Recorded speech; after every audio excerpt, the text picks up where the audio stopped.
Oh, hey.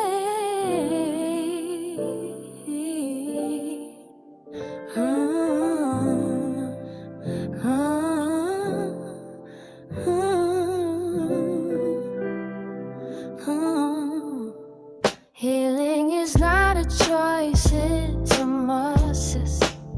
Fix your crown and return to your biz. Grow in grace, let your light shine so bright.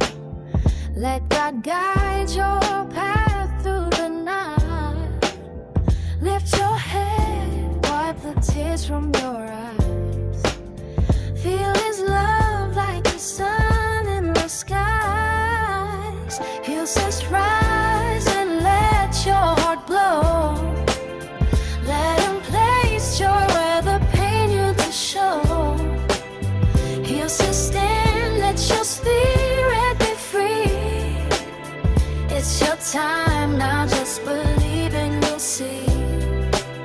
Trials may come. Welcome back, y'all. I know it's been a minute. Thank y'all for tuning into our Mother's Circle episode, our special collaboration episode with the Cool of the Day. And today we are bringing another special collaboration episode with one of our admins in the Heal Sis group. Y'all probably have seen her, Amaris, and also known as Hey Girl, Let's Talk. Hey girl. Hey girl. And more so, like, my beloved bestie from college. This is one of my heartbeats right here. So this is very special to be able to have you here today, Amy Pooh. Okay. So we're going to be discussing today the spiritual and emotional lessons that emerge during seasons of sabbatical, surrender, and preparation as Emma steps into a new chapter as a missionary to Japan. We're going to talk more about that. She shares the revelations God has been unfolding in her life and the truths she believes women need to hear right now. So, hey, girl, let's talk. Let's talk, girl. I got my tea and everything. Okay. And she knows the secret behind this cup, so we just gonna have to give them. Oh, and before we get started, girl, how casual can I be? Because you know I got a mouth. Okay, so we do have. So I just know F-bombs. Okay, I can do that. I don't use those very much. I can do We that. don't. But hell's and damn fly here at Hills's. We ain't holy roly. Like we bringing everybody to know. All right. It's gotten so bad. You know, shit has become my new so. And it's accurate for today. It's accurate for today because there's been a context of which so much of it has been happening. Yes. That's the only accurate word to define calling a thing a thing. Yes. So we're going to hop right into the heart behind Hey Girl, Let's Talk. So what's the story and the mission behind you creating Hey Girl, Let's Talk? Okay, so it really started off as like a video journal for me. So I had gone through a breakup, but of many breakups. So like the concept of dating the same guy with a different face, but like for over a decade. So I had gotten out of a marriage, entered into a new relationship that ended up kind of being I'm not gonna say kind of, but it was an abusive relationship for all intents and purposes. Not to like the greatest extreme. I think kind of one of the ones that are not spoken about. I think we give men excuses for certain things like that, and we're just like, oh, that's just a guy, and he just was a guy who wasn't nothing. But no, it was. If I call a thing, it was abuse. And I had hit rock bottom at that point. I had kind of been hiding and running from myself and avoiding myself for a very, very long time. And I think I'm grateful for him now. Like, I'm really thankful because it was the thing that I needed. It was the final boss, if you will, of what I needed to really start doing some self-reflection, things like that. And so I had no one to talk to. I had just had my fourth baby. I had moved back home. I didn't really have a relationship with my friends here, and I just really had nobody to talk to. So it was just like TikTok was kind of a thing. It was during COVID, so TikTok kind of became a thing, and it was just a way for me to vent eventually. And so, like, literally, especially my older videos, like 2 years ago, maybe 3 years ago, you can see, like, first of all, you can see my transformation, like how my self-esteem grow. I look different, my appearance and stuff change, and how I care about myself. And every lesson that I taught on there is something I learned in real time. Like the moment that it made sense, I made a video. So that's partially like I haven't been on in a while. I've been kind of living some life and learning some more things because it's all been in real time. Like I'd be driving in my car at work and be like, oh my God, it makes sense. And then as soon as I got a free moment, I would make a video before I forgot. And it was kind of like my way of just journaling my growth and everything that I learned, everything that kind of started making sense to me. So I can go back and look at it. And then I also was like, there's other women going through this too. That's one thing I learned. I've kind of become a girl's girl, if you will, because other people need to know you're not the only one. And this is something that happens. And maybe I can help you make sense of it also. So that's kind of how it started. All right, all right. So Mhm. creating safe spaces for women, to be honest, that's Mhm. important. Um, Yes. and that's those authentic conversations are really essential to, making sure that you take the time to heal. It's funny you say like it was in that moment before we forget. I'm gonna have to pick that one up because there's so many Mhm. times that I be doing that and then next thing I know it's gone. Mhm.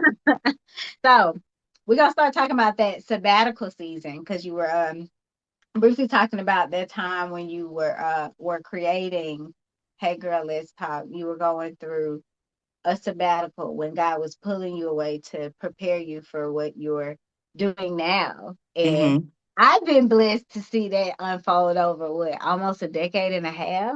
Mhm. Now almost 20 years. Girl, I know. that's I was just crazy. talking about that. Dang, That's forever. crazy. But that 15. gives me high school was what 30 years ago almost. That's crazy. Girl, I'm not sure. We're not even going down that road. Nope, nope, Mhm. nope, nope, nope. So we're gonna talk about what it means to step back and be still and the Mhm. lessons learned in hidden seasons. Mhm. So what does that mean, stepping back and being still? I'm gonna be honest with you. I was forced into it. I was forced into. Mm, I was running. I was hiding. My spiritual life had kind of started falling apart. I think that it's an important factor to like everything else that I'm going to say. Is just like, in college you grow up. I grew up Christian. I was raised in Church of Christ.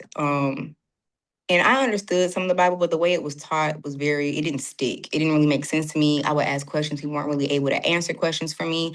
I was also very intuitive child. I also had understood things. Like now that I've kind of come full circle, I'm like, I always knew that. And I always knew that to be true.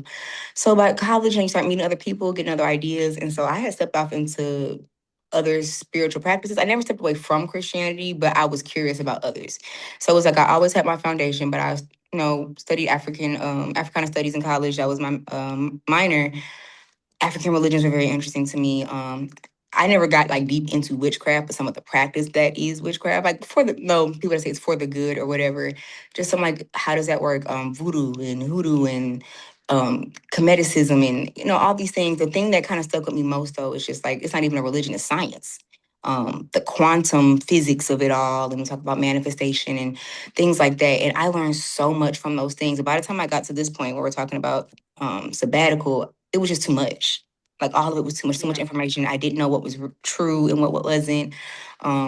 Talking about like praying, I didn't know how to pray. I didn't have a relationship with God, and then also like the struggle of like calling yourself a Christian just because of the bad things behind.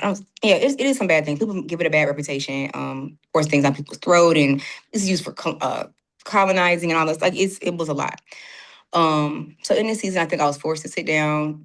I broke. I had started going to therapy, which was the first step. I started focusing on my kids, and it was just kind of gradual growth. And probably 2 years ago, I just kind of started getting back. I needed to get back to my foundation, and it's all I knew, and it's all I had because the other things, there's no one to talk to. The ancestor talk, whatever, but there's no one to talk to. There's no one to really get you. There's no one to understand. I start picking up the Bible and understanding things and finding, things that kind of resonated with me differently. And that just kind of grew over time. Long story short, like that's an important factor, but I think more than anything else, just being forced. I didn't want to talk to anybody. I didn't want to be around anybody. I didn't have any friends here. I just had my kids. I was forced into it. I was forced into it. And all I had to seek out was my spirituality. You know what I mean? So yeah, to say seek it out, I feel like I don't know if it works the same for everybody, but I don't know if it's something you can just seek out. I do think it's something that you kind of fall into, that isolation, and God removes people and removes things. Because I'll say even like our friend group had kind of grown apart at that point.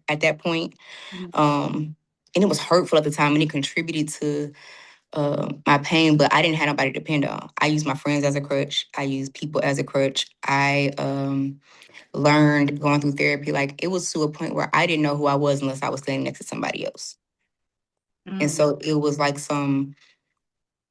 like a reflection. So for example, I could be like, someone could be like, oh, my favorite color is blue. Huh, Amaris, what do you like blue? And like the answer might be true and it could be something that I really like, but it wasn't organic. I didn't really know what I enjoyed anymore because I was trying to be accepted by everyone, trying to fit Mm. into different things. And that goes back, that's a long story too. But I was forced into it. People were moved out of my life. There was no one to depend on. Me and my mom had kind of gone through cycles. My dad was going through what he was going through. There was no one around. And I was forced to sit there. So talking to a camera, which is essentially talking to myself or a therapist once in a while, really just, it forced me to find myself, find my own voice. And the longest answer possible to your question is that's what it means to me. It's just like being able to sit down and sit still. And I have to, y'all have to forgive me. I have to talk my way to my point sometimes, but being able to find your voice, find who you are, and really get to know who you are in God and what does it mean to be like a reflection of God, and finding the God within yourself and loving yourself and all those things. But those are what comes from, but that's really what it means. It's a point in your life where everything's got to stop and you got to remember who you are and rebrand yourself and regrow. And I think we all go through forms of that if we allow it to happen. Yeah. Yeah, I agree with that. And it's funny because that goes into our next point about, you know, what it means to be a reflection. What does it mean to be a reflection? So many ways I can answer this question because I think, And don't apologize. Take your time. Like we said, take your okay, time. Take your yeah, time. it's so many ways I can answer this question just because of what I said earlier. Like I've gone into like all the spiritual beliefs and I didn't really close it out, but my point was like by the time I got back in the church, the Bible made more sense once I just went out and learned about other things. It's the same thing. And the one that stood out to me most was the scientific, because science reflects the Bible. Like it's all, the religion and the science are the same. No matter what the argument is, the more I learn, the more I realize it says it right there. Everything that you're telling me scientifically, it's already been said. It's already been written, in some form or another, misinterpreted maybe, but it's there. So to be a reflection, I like how, how they say like the Hebrew word for God is Yahweh, and it's the sound of your breath. And it's like in every breath, like we are literally the creation. I used to have this theory as a little girl, and quantum physics has proven this to a point, and it says it in a way in the Bible. And it's the idea that life and creation is God experiencing himself through himself. It's this idea of like, because first of all, God is not a person. And we have to make that clear. He's not a person. He's a spirit. He's energy. And it's like, when I was a little girl, I promise about 6 years old, I used to say, I feel like God is this big light. I would picture this big light. And he like spread out like a billion times. And each spread out was a person. And this is a little girl. I used to think this is exactly how I saw God. He just spread out a little person, and it was almost like we're his puppets to a degree, but we have the free will to do things. And it's like he made Adam and Eve, and he's like, oh, here's how this story played out. What if I replicated that? And how this story played out? What if I replicated that and this story played out? So he's experiencing himself through himself. But it's so hard to explain off the top of my head. I'm so sorry. I think about this all the time. No, go ahead. It's But making sense. I'm sorry. okay, so it's like he's experiencing himself through himself, but he's giving us a guideline. And it was like he had this expectation. And then it's like, oh, okay, this is how the life is run with these rules. Let me send Jesus real quick. Let me change the game with someone who Because I already got the knows the crazy truth. down here. Yeah, Yeah. let me show them what my expectations are, what I expected or whatever. Because he's inside, outside, over and through. He's everywhere. Like, I don't think people realize like how magnanimous God is. Like it's possible. He can do all these things that we think are impossible. And so it's like, okay, I want the pieces of me to come back to me. And that's what Jesus came to show us. How do we get back to the source, the whole, the Mm-hmm. God. And that's what the whole New Testament is about. These are the expectations, and this is how you do that. In Buddhism, they call them enlightenment, but the concepts are very similar. And they're the same. Like, they're very similar. If you read it and take, like, again, I always say take what you need, leave what you don't. But if you really read the other thing, they're all saying kind of the same things. Overall, you read first, second, and third John, whole thing. Jesus just said love people. Just love everybody. Just be in love and things like that. And if you're loving people, you are not sinning against anybody. And that's the message. And most other belief systems have some form of that same message. Treat others how you want to be treated, be the light, teach people, each one teach one, Ubuntu, whatever you want to call it. Um, and I think that's what it means to be a reflection. If we're truly stepping in alignment with what we're supposed to be and we're supposed to be returning to the source, it means to just like be loved. But then I'm gonna take it a step further. I'm gonna be a little, it's not woo woo, but I'm gonna take it a step further and say, before you can love anybody else, you gotta love yourself. And so what is God? What is the first thing we're supposed to love in the Bible? It's God, right? That's the first commandment. Love God above everything else.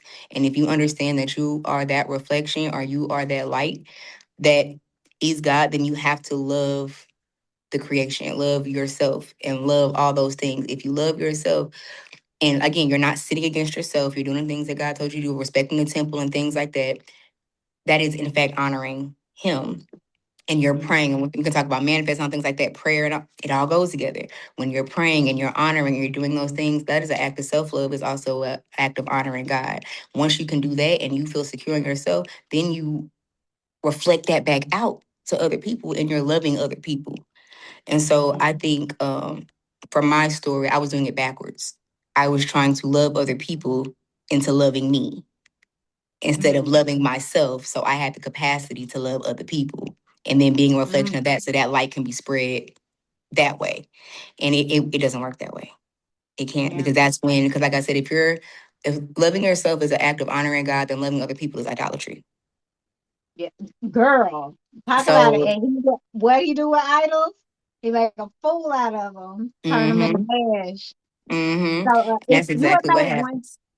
if you would say one thing that made me think of it when you were making the parallels between the principle of loving one another, community across Mm-hmm, there, and my pastor had said something about we were talking about three wise men mm-hmm, and how scholars said that when you look at the story, you can kind of infer where each of those wise men came from by the gifts they mm-hmm. brought. Okay. So, and the gifts that they brought came in spans across different continents, Africa, Mm-hmm. Asia, and not quite Europe, but that like Euro Asia You're area. right. Okay. Interesting. Yeah. And so what was so interesting about that, what they said was that was a foreshadowing of Mm-hmm, many nations under one truth, light, and way. mm-hmm, mm-hmm, Many nations coming together through what Christ was to bring that to usher in that age of peace and love mm-hmm, across many nations and many tongues. mm-hmm, But one truth is evident. And it made me think of Jesus literally saying, I'm the truth, the light, mm-hmm, and the way. So whether you're scholarly in Alexandria and you see it as truth, whether you see it as light, whether you see it as this is the way, like the way Buddha said, I am the mm-hmm. that vessel through. And it's crazy when you read the Bible, you read it with so much depth as you like go through life. Yep. So I'm so grateful that, like, I was able to open myself to other concepts because I'm a bottom up thinker. I'm not like, you can't just straight shoot. I kind of gotta, I'm the why. Why is this like this? Why is this like that? Why? yeah, And so just hearing it in different ways and then be able to come back and being like, oh, okay, this makes sense now. Was really helpful for me. And yeah, understanding it. That's why the church I go to now, I love my pastor. Shout out to Dr. Carlos B. Smith. Um, he's a younger guy. He's a older millennial, but he is a scholar first, and so he has a mm, doctorate degree in theology and stuff like that. And I like that he breaks down like the actual words and what they yeah, mean, and like bringing it back. And so like when I first went to that church, that was a whole godsend. I even showed up at that church anyway. I went there randomly one time and never left. And so I just love how he break things down and say things. But that Yeah, was one of the reasons why, because at that time I was praying. My prayer was, God, can you show me the truth? I've yeah, learned so much. I don't know what's true anymore. Can you show me what's true? yeah. And the fact that he's able to explain it in a Teach. way that I understand it. Yep. Yeah. And he's able to teach it and actually like it's not he's not teaching it. You know how some I realize some pastors don't even, you ain't gotta have a degree to be a pastor. I didn't know that.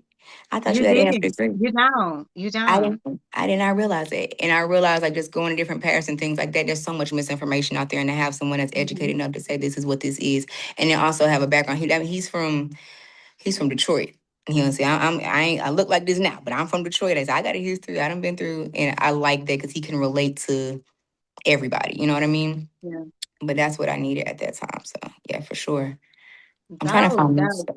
So now we're gonna get into the victimhood, trauma identity, and all Ooh. of that stuff. Girl. So this is one of your specialties too, because you'll have to forgive me if I mistitle you, Mm-hmm. but you have some type of background in like behavioral, Mm-hmm. like could you tell the people, because I don't want to butcher it. Okay. So my official title currently, and I have to say it right because I'll get flagged by the board if I call myself something I'm not. So I have to say a behavior Okay, analyst. Cheyenne, right? Yeah, I'm a behavior analyst student because you can't say student behavior analyst because then I'm not a certified behavior analyst yet. So I'm a behavior analysis student, which basically means I'm going to school. I finish up. She was supposed to be in December, but some things coming up. It might be March. But when I finish, I'll be called a board certified behavior analyst. So what I Oh, do yeah. is right now, I work with people with cognitive delays. It doesn't necessarily have to be people with special needs. It's really known for working with people with autism, but it work. They have like people that work in a corporate setting. People work with animals. People work in a hospital. So it can be used in different ways. What we do, we basically use behavioral psychology or concepts of behavioral psychology in a scientific method to kind of test and see like why behaviors happen. Behaviors happen because of one of four reasons across the board. Like they can be one of the things we do testing and things like that. And then we just basically teach people like I work with people, adults right now with special needs. So it's life skills, learning how to cook, things like that, things that affect their everyday life. If they are hurting themselves or hurting other people, just kind of remotivating them to replace those behaviors with something else. So yes, and I'm also a psychology geek. I love learning about psychology in general. And sociology. My background's in sociology. So I also have an education background as well. But that's what I'm doing now, and I am very passionate about it, and I love everything about it. It's amazing. Yes, And getting yes. back to when I said earlier, I'm a bottom up thinker, and I always need to know the why. Literally, my job is like, why are you doing that? That is like that's the short version. My job is trying to figure out why are you doing it, and how can I And help that's you what stop makes doing you it. super mama too. That's what makes you super mama too. Yeah. Yes, yes. So the difference between acknowledging pain and becoming defined by it, girl, Mm-hmm. girl. I'm so sick. I'm so. This show interview. Okay. I'm just sick of. I'm sick of folks that act like this because we over flooded with them now, ain't it? Yep. But this is conditioning. We've been conditioned to be like that, and even if you like look at like romance movies and stuff, the victim always wins. The woe was me, girl. I'm falling apart. Some of they getting better about it, where some people are like pulling themselves up by their bootstraps and getting their life together. But think about like old Cinderella. Not that she was just like crying about it, but it's always the victim that gets saved. And I think this girl at my church growing up, she wrote a book called The Cinderella Complex, and that's what the book was about. Like you getting the Cinderella concept, and you're constantly waiting on someone to come save you, in the acceptance of ain't nobody coming to save you. Mm. Ain't nobody coming to I'm save you. grateful. You don't want to be. Yep, yep. But this And was how actually that trauma can shape identity if left unhealed. yes. Okay. So this is something that I'm contemplating now. So I haven't gotten the full answer yet. But this is just something I really just been thinking about. And I catch myself doing. So without telling all my business. I told you about my last relationship, things like that. He's healed to a point where we didn't speak for 3 years, almost 4 years. And he came up, he wants to be a dad now. And I'm okay with that. And the best way I describe kind of like what I'm going through is a lot of emotions that come with that. And this person re-entering our lives. My children are very young, so it's a lot of time spent together just for a lot of reasons. But um the way I've been explaining to people that I'm kind of understanding it is like, because the way we broke up, we didn't go through the process of a breakup. It wasn't like like when you ready to break up with somebody, you kind of start disliking them a little bit, and you might pull back a little bit. You start detaching before the breakup happens. Or you like Yeah. have this big fight and it's like it's enough explanation for me to cut it off right then and there. It wasn't that. We just Yeah. stopped speaking to each other. We just stopped talking. And it Mhm. needed to happen long before then. But for me, it was almost like he died. It was like the grief Mm. that happened was as if I had just had to take whatever it was, sum it up to whatever it Move it was. There was forward. no closure, there was no conversation, there was none of that. And it just ended. So with him returning, it was odd to me. Like it'd been 3 years. I had made all this growth. I still found myself in those same emotional patterns. And the best way I can describe it is like, remember them old PlayStation games like Crash Bandicoot, where you get on a Yeah. level and you might get halfway through the level and then have a checkpoint, right? And Mhm. then maybe shoot after the checkpoint, you might die. But they don't take you back to the beginning of the level. They'll take you back to that last checkpoint. That's what I feel Yeah. like I was at. I'm coming back to that last checkpoint, and now I have this opportunity to gain that closure and, um, just kind of figure things out with a more mature mind now. I'm out of the emotional woods, and I'm kind of peeking my head and seeing what's behind the curtain, but then also far enough away to be like, nope, that's not what I want. Mhm. And so it's been kind of emotional up and down. But what I found in this process was that when he would do certain things, because he the type person, I ain't gonna name, call, or diagnose, but he the type person like I feel like he get off to making me cry or hurting my feelings, or he say little things to try to, triangulate, do little stuff he does. And he would do things or he wouldn't respond in a certain kind of way because I still very much have the wound of where it's like I still want him to want me. I don't want him, but I want him to want me and all these things. I still am going through those cycles and I find myself in old mindsets. But it's almost like the newer version of myself and the old version of myself are like constantly battling it out. And when I start feeling those feelings, it goes into nobody wants me. Why nobody choose me? Why nobody that victim kind of? Why is he so mean to me? Why is he so this? And then it's like, no, chick. Why are you getting in your feelings about this man that you know how he is? Stop it. Like it's kind of like that battle of you not gonna be the victim in this. Yeah. We ended up out of town recently for one of our kids' birthday parties, and that's kind of how all that played out. I felt those old feelings, an old version of myself, and I got to a point where I kind of found my voice, and I was like, I don't want to be the victim no more. I don't want. I was embarrassed. I'm crying. His family comforting me. We went through all that. I don't want to be this anymore. I don't want to identify with the victim no more. I don't want to be down on myself because he acting a certain kind of way and he not something. I and it got to the point, literally got to the point where my mindset was like, I don't have to. We're not together. Right. I'm not part of his family. He here for his kids. I don't have to do this. Right. But I kept feeling obligated to do it because I was still in that mindset, that victimhood and things like that. So I'm still working through it and figuring out the answer, like I said in the beginning. But I think it's a lot of power in understanding like this is not my identity anymore. And then also even going before him, even going before that, like I remember I said, same guy, different face. I was always a victim in those situations. It was always there doing something to me. There was always that. And it wasn't to the point of accountability to where it was like, no, but you saw that a long time ago and you chose to stay. Yeah. Your friends told you and you chose to stay. Your family let you know and you chose to stay. So at a certain point, you can't be the victim no more because you had plenty of opportunities to get out of that situation. And but it's easy to go into that and everyone like, and oh, well, the world is sad and things like no, and like not allowing yourself to be that thing. And disclaimer, y'all. Mm-hmm. We're not talking about situations like Dr. Serena and stuff like that, where you dealing with somebody that is potentially unsafe for you to Mm-hmm. leave. That's a Mm-hmm. whole different set of rules where you have to play that out Mm-hmm. differently. We're not talking about that. We just talking about buttholes. Yeah. Yeah, and I've been in those situations too. Like, but and if Yeah, I'm being we gotta be honest, and like specific.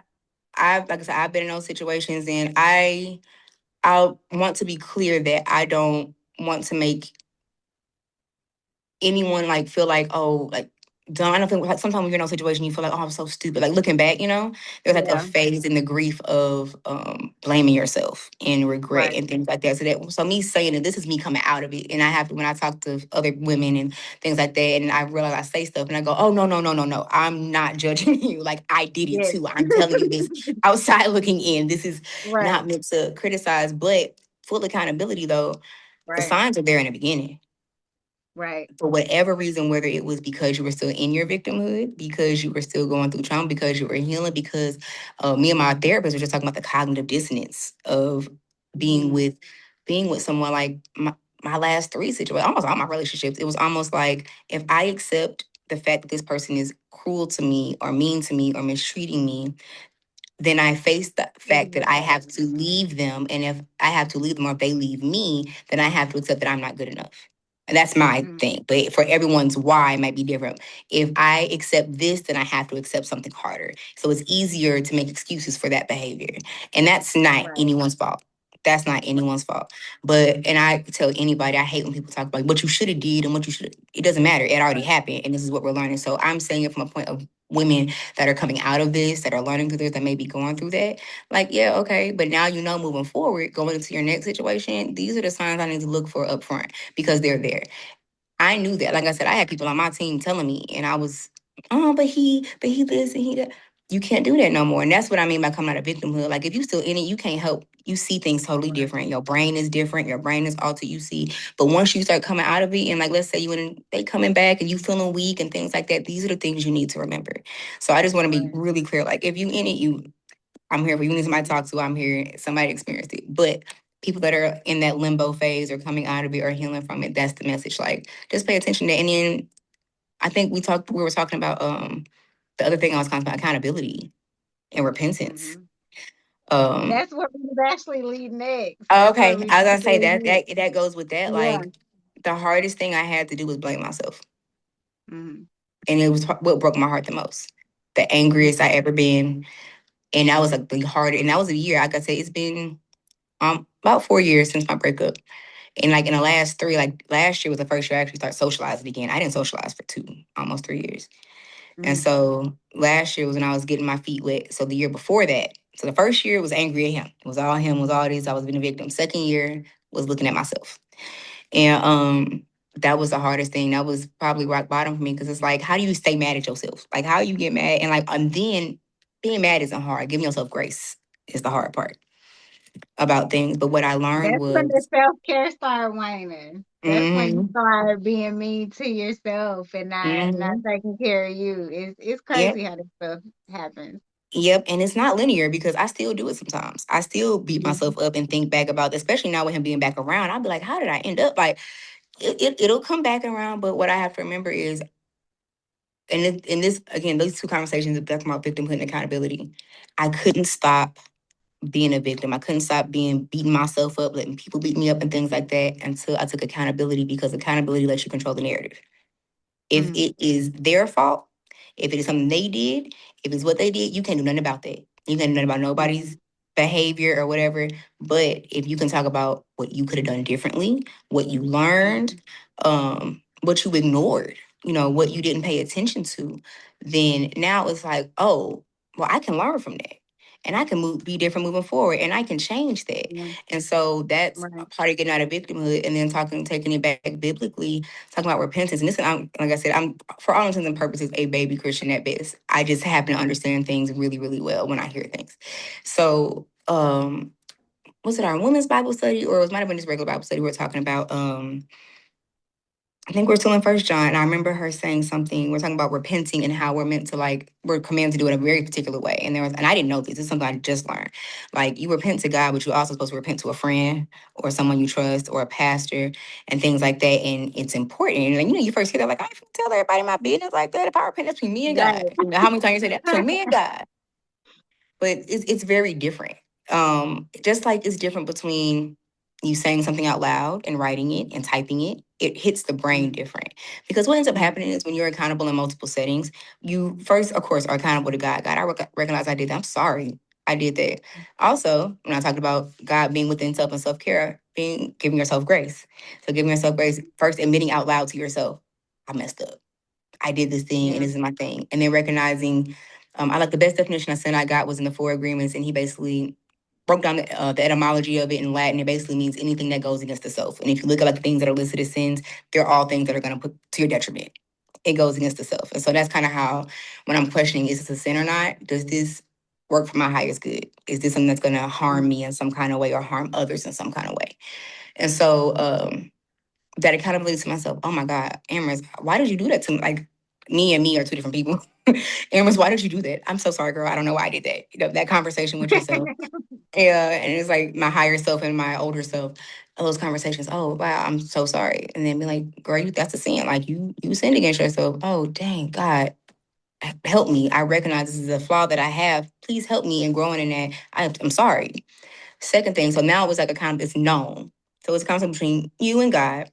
When you go and talk to a trusted confidant, preferably another Christian friend, then it's someone to hold you accountable. So if I call you Kristen, girl, I did this thing. I don't know why I did it. I did it, and I'm feeling so bad. I'm having some regrets. There's encouragement that comes first, then there's accountability that comes next. So next time when I say, I'm thinking about calling that guy back, girl, remember what you said. Because your inner voice, sometimes we override our inner voice a lot. We override the Holy Spirit a lot. But your friend right there is tangible. She right there, she can come smack the mess out of you. She needs to. I will come over there and You tie you don't to a realize, trash. you know, I know why you laughing so hard right now. Mm-hmm. I'm so proud of you. I'm trying to hold back tears right now. Yeah, it's been a I love long you. journey. I love you. I love I'm you so too. proud of you. Thank I'm so you. proud of you. Yep. I Mm. yelling, It's, it's mad, been it's been a but long journey. it has, and I'm just grateful and blessed that I got to witness it. Like it Mm. just makes my heart so full in the journey and like the accountability piece, and especially times where I wasn't the best friend to you. Like I wouldn't. I I apologize deeply that we didn't get to Mm. spend some years as close as we should have been. But I'm so But, grateful that like but you all know things what work though? together. But you know what All though? things I work don't together. even. It hurt my feelings for a while. We go through our things, but I feel like it was meant to be that way. I was literally just talking to my high school sweetheart. He's one of my best friends, and Mhm. he's not Christian, but he's a very spiritual person. And he's going through some stuff with family and his journey. Like he's an incredible person. And we were just talking about. He was telling me about some of his childhood trauma. Like he had some severe trauma, something like his mom's boyfriend and fighting him and having to go to juvie, things like that. And so Oh he was telling me wow. a story about the last time he went to juvie, and so. I don't think he intends to share his story, but he basically was telling me like the last fight he had with his mom's boyfriend, and it got really really bad, and basically he ended up getting juvie, and mom ended up signing over her rights. But that was the Mm, biggest blessing of his life because he ended mm, up in a with a foster dad who he calls his dad to this day. This man is in Memphis. I'm gonna shout out Lomax Autographs. If anybody's in Memphis, please use him if you need help with your windshields or whatever. He's the goat. We love him. But he very successful business, doing very well and growing and learning. And I'm so proud. And he's one of the I'm like, I have to tell him all the time, I love you so much. I'm so proud of you. But he was telling me the story, and I was stopped him after he told me. I was like, have you ever stopped to be grateful for that man? I said, maybe not for that man, but for his role in your story. And he was mm, like, what you mean? And I was like, if that fight had never happened, if he wasn't doing that to your family, if you had never had to fight him, if you never had to do that, you would never end up in juvenile for that last time. Your mom never would have signed over her rights. You would have never met Pops. Because Pops moved him out of, I don't know if it was in Fraser or North Memphis at the time. They moved out in not quite Collierville, but out that way. Very nice neighborhood. He ended up going to Houston, all these things like that, and got in a trajectory. And he a very smart person, and he realized he had an opportunity, and he did not squander it. He was mm, out of that situation. You know, it's ups and downs today. But I'm like, if that man had never entered you all's lives, you would have never. If anything had gone a little bit differently. And his mm. story, like I told him every day, when you're ready to write your book, let me know because I want to help you You write it. know, Because his story is so incredible. I love listening to him tell me his New story. York I'm like, oh my bestseller. God, how are you how you are? There's no way you should be who you are because you've been through a lot. And but I was like, but have you ever just stopped to be grateful for that man? And he's like, well, my mom, when I was going through the process of forgiving my mom, I never thought twice about that guy. Like, forget that guy, I'm like, no, I agree, forget that guy. But if that had never happened, I said he was the villain. Every story needs a villain. Every story needs conflict. That's what builds character. And look at you now. And he was like, oh my God, I never thought about it that way. So when I look at like our relationship and our friendship and everything that happened, like everything had for us to be where we are now, for us to be even sitting here talking now and sharing these stories and being able to like have this moment of like, oh my God, girl, like I seen you grow. Cause I could say the same for you. And to be honest, like the one time we really weren't speaking, we was both going through our own stuff. And it was We like were. we couldn't be good friends for each other because we were trying to figure it out on our own. Yeah. I didn't have the capacity. And like one of the things like in my solitude that I thought about, because like our whole friend group kind of fell apart. I didn't have no friends for a long time. And that was really, really Mm. hard. But I didn't have y'all, I used y'all as a crutch a lot. And y'all used to tell me Mm. that, we didn't have the language then, but y'all used to tell me that y'all depend on us a lot. You make decisions, you come back and you tell us about it, you vent about it, and you go back and make the same decision again. Oh my And that is exhausting. I didn't see it like that at the time. I'm like, but y'all are my friends. And we are this. It I was just remember like, that conversation. yeah, and it's just like I didn't know what else to do because I was trying to control the narrative. I was trying to do all these things, and I needed you all removed from me because who do I go to now? Where do I go now? The source. Who do- yes, where do I go now? Who do I? And like I went to therapy, I went to myself, I went through all the things. But it was just like I needed that, and I also had time to reflect on our friendship. Well, Amaris, because people get caught in their ego. They think they're these good people. I'm just such a good person. I'm Mm. such this. I had a friend here. She's my friend from middle school. We still cool now. She sat me down one time. She was like, Amaris, you were not that great. And she sat me down and read me my rights. She was like, remember that time you did that girl that way and you stole her man That's and you a did real thing. That's just so man. like That's just so man. I was like, I was in ninth grade. But her point was, it's just like, you're not as good as a person as you think you are. Yeah. You've done things to people and you've hurt people even though you may not have meant to and it wasn't your intention, you were being selfish. And you were thinking about Yeah. yourself and you weren't thinking, and I didn't. I was not thinking about how other people were affected by my behavior or my actions. Yeah. It was always about me and how I'm so good. You should be so good to me. And but that goes to that victim mindset. Victim mindset is ego. Yeah. It's ego. I was like, I'm such a great person. Why is everybody so mean to me? Well, one, it might be karma, and two, you doing it again. You're not even being nice to them because you're nice. You're being nice to them because you want them to love you back. Because you That's want not something. Yeah. genuine, and that's not real love, and it's not nice. You're not a It, good person. yeah. I mean, you might be good in spirit and have good intentions, but you are not perfect, and you are not like this thing that nobody can touch. And so, like one thing I learned in our friendship is sitting back. I realized, and it didn't take me too much long to realize. I'd be like, and I think it was a conversation we might have had maybe a couple years later, because you weren't really telling me what was going on with you.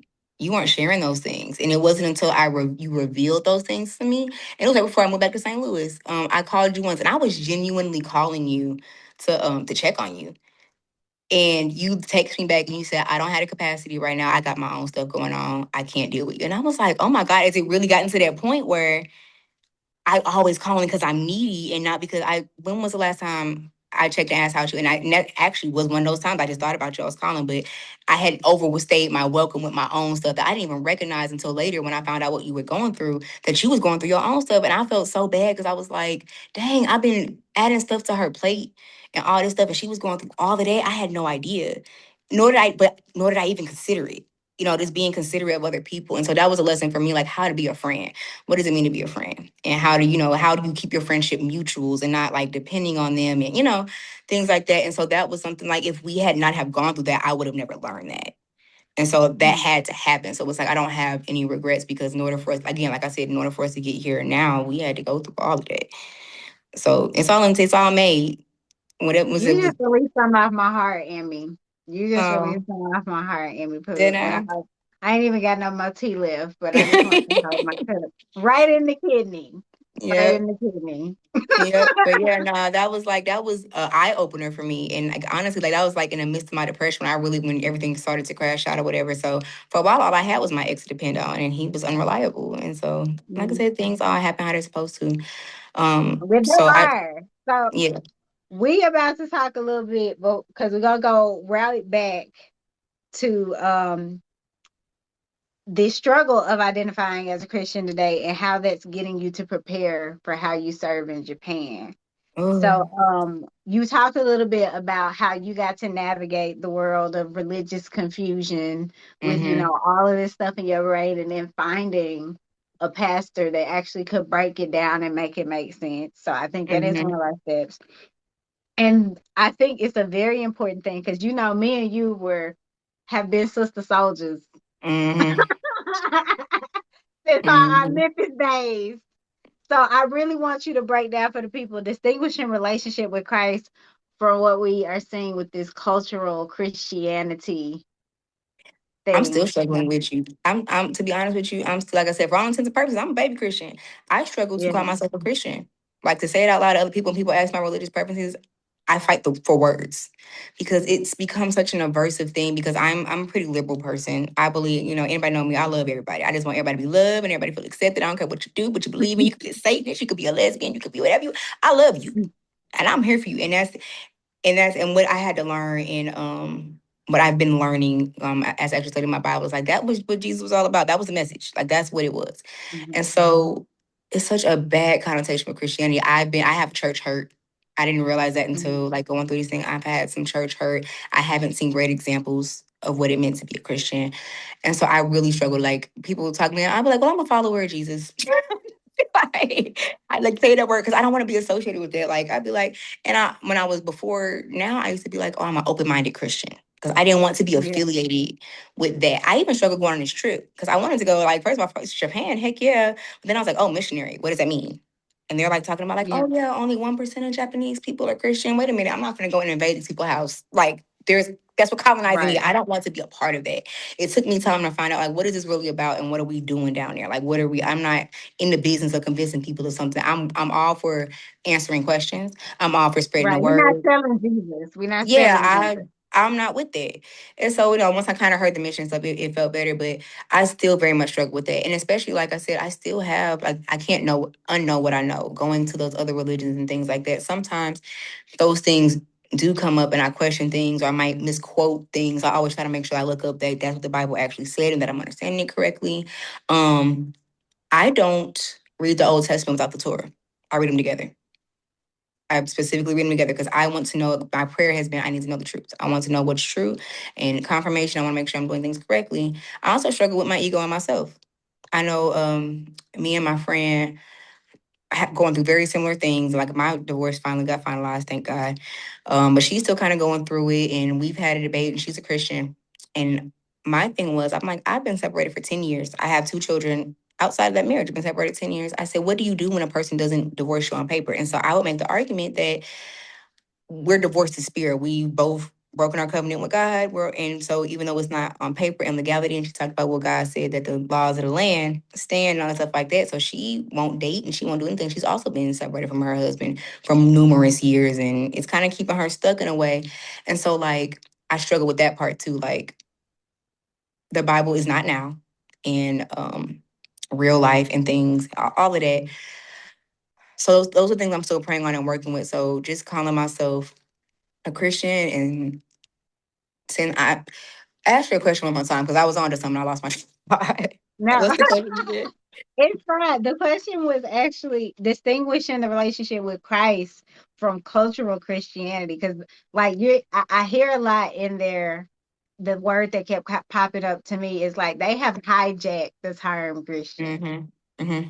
And it's gotten to a point where it, like you said, it has a negative connotation. Mm-hmm. And I have a little bit of a different approach now because I've been at that where I was like, I remember a few years ago, I was like, I'm very distinguishable about like saying I'm a follower of Jesus, I'm a follower of Christ.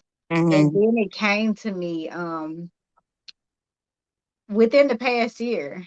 And it was like, no, I'm gonna fight for for what's right. I'm gonna be the representation of what Christianity actually was meant to be with Mm-hmm. Christ, because especially when I started studying further back and how deeply enrooted the first Christians were in Africa Mm-hmm. and where they fled after Rome didn't accept it and they were Mm-hmm. persecuting Christians. It just made me kind of reclaim my identity more in that way. Mm-hmm. So that was something that in my experience, I prayed on that too. And I Mm-hmm. will say that you on the right track because it's the Yeah. same.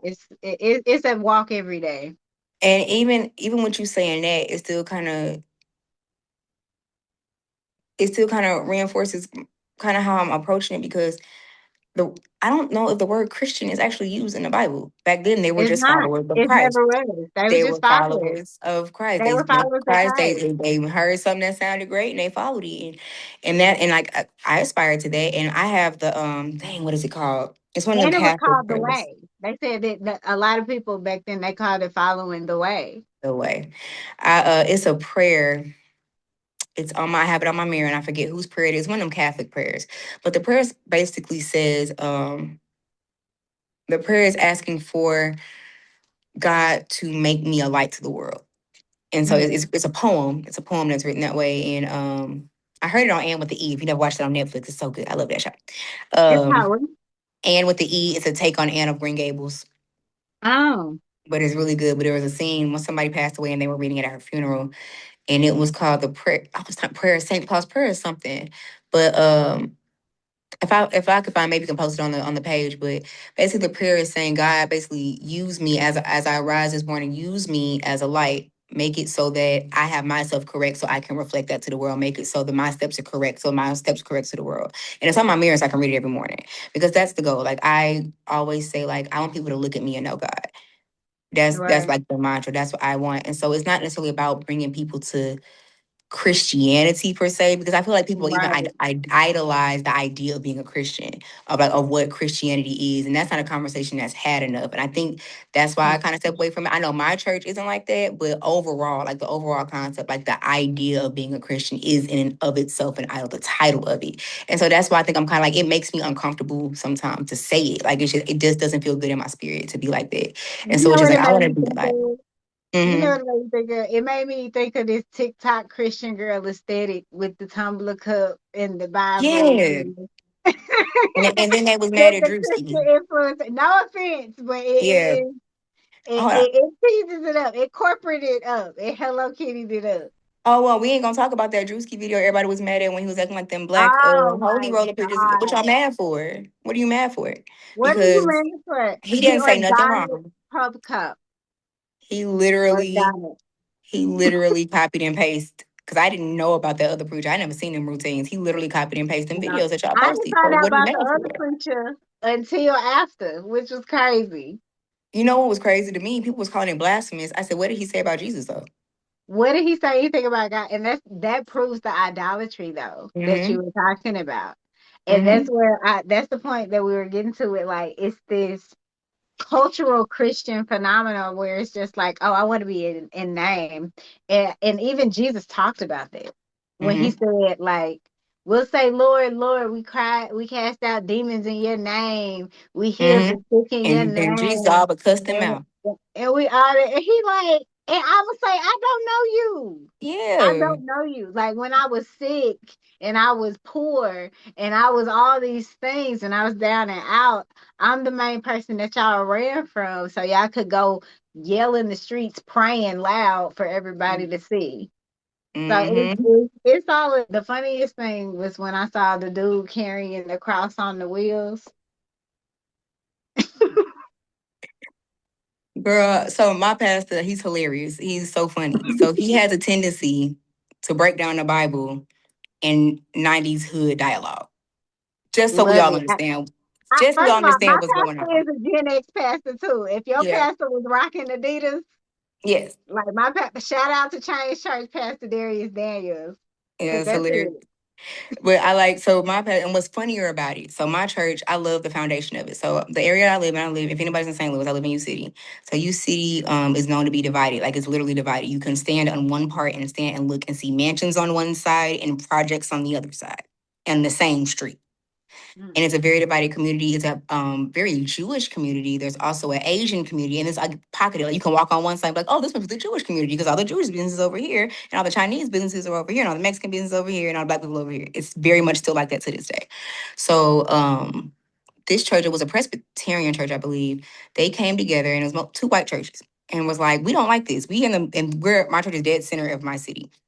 They're like, we don't like this. All these people are segregated. They say 12 o'clock on Sunday afternoon is the most segregated time of the week.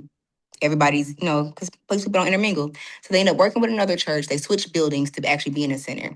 Then they were like, we want other people of other cultures to come here. How can we do this? They went and found this Detroit Baptist, missionary Southern Baptist preacher and asked him to be the pastor of this church. And so he jokes about it. He was talking about it one day and he was like, I was at my black church with my black wife and my black people, all this stuff. And here come this white church calling me, saying they want to be here. And he was like, and I'm from Detroit. And I don't know about all that.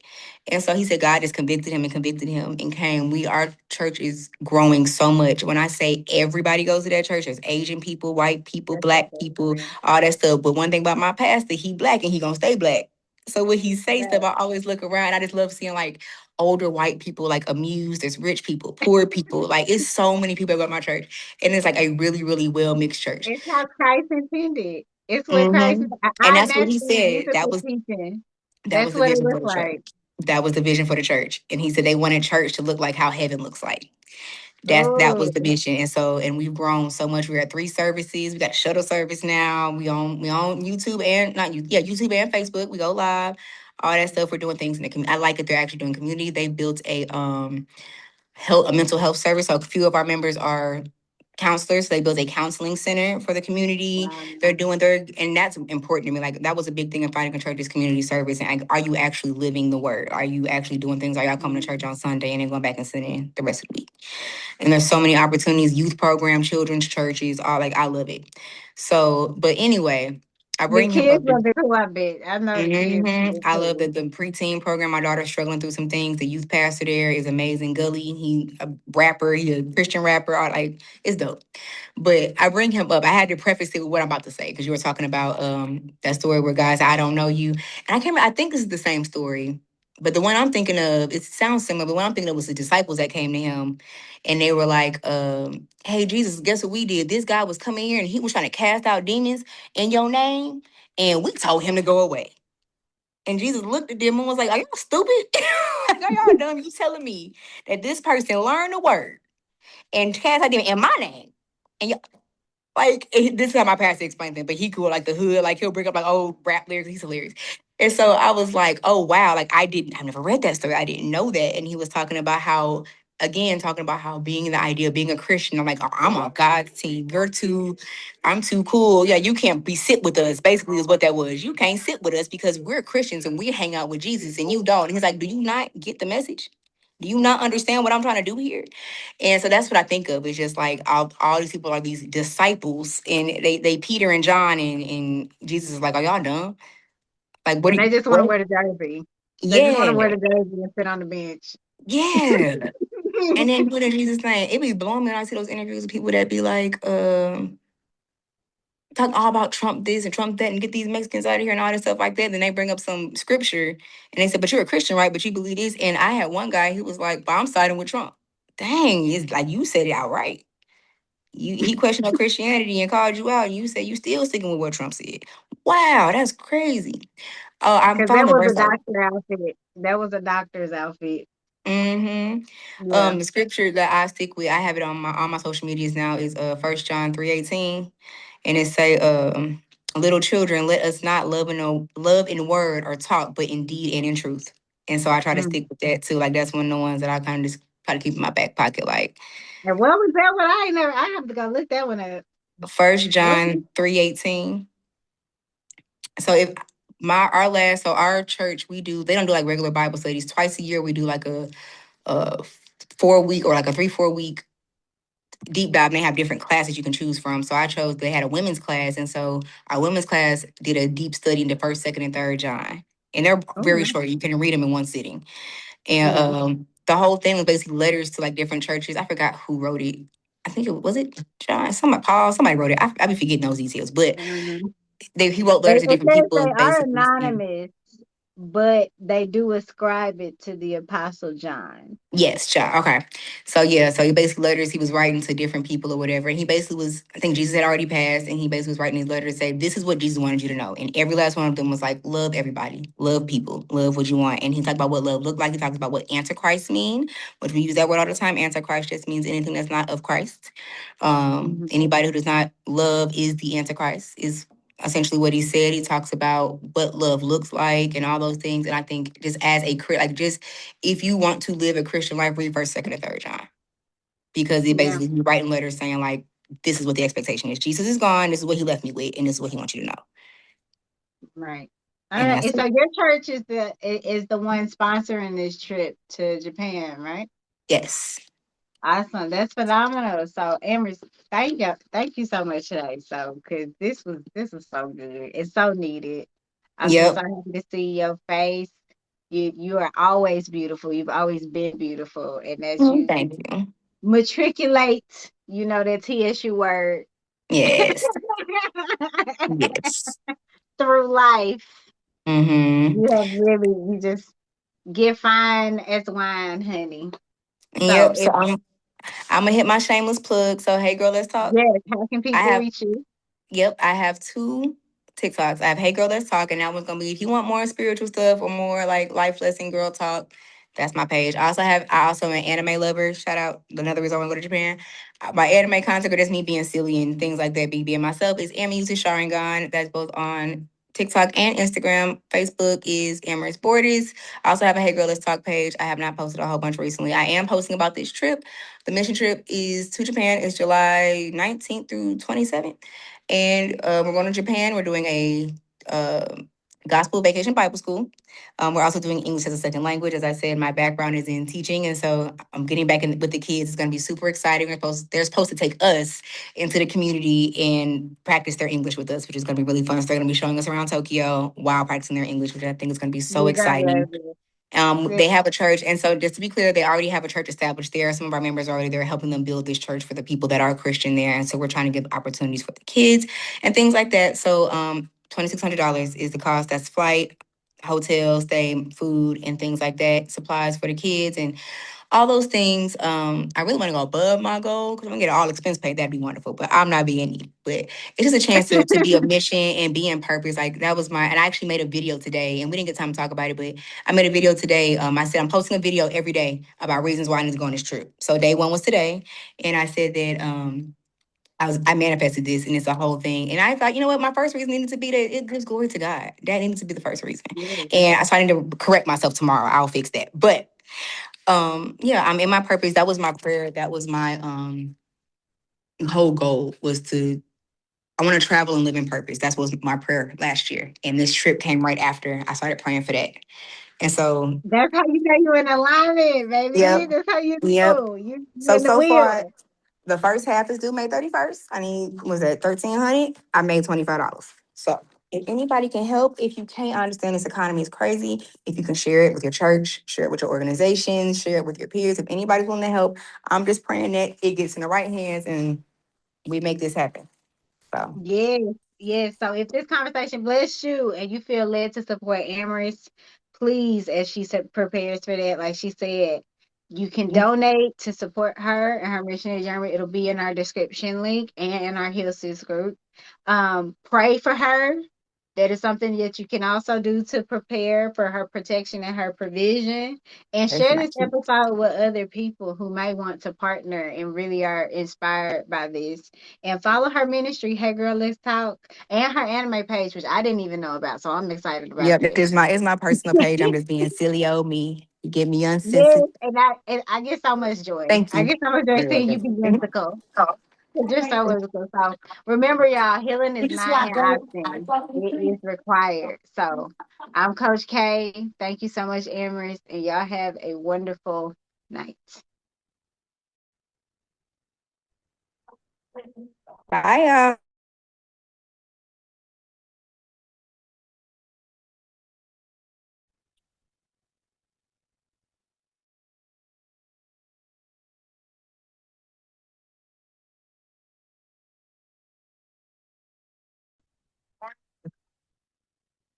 Oh, you still there?